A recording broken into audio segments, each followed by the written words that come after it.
Okay, so let me show you how to. This one is really simple. Just go to Play Store. Where is it? Okay, so this link, or you can go to Play Store and search for it. So you can just click this link. Anyone you want to do, it will still work fine. So let's go.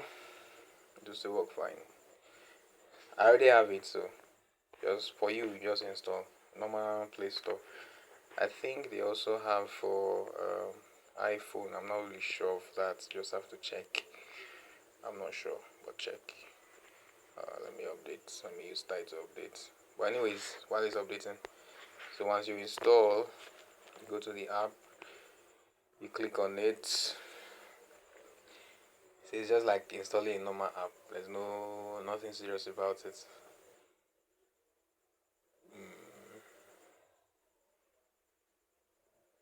Okay. So I have something here already. So, but you can just create something new from. Oh, why is it crashing? Let me come again.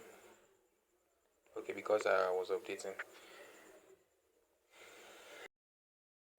Let's go. Let's go. Let's go. I take it so much time. Let me pause this video. Okay, so this is the app. As it opens, you can just click on this folder here. This one, File Tools. Click on this folder. You can click on New if you want to create a new file. Open, save, whatever you want to do. So let me click on New. So I can just let me print something. Run my Python code.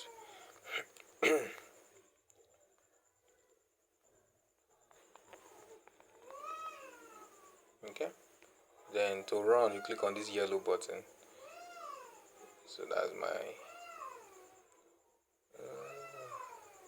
Why is it slow today?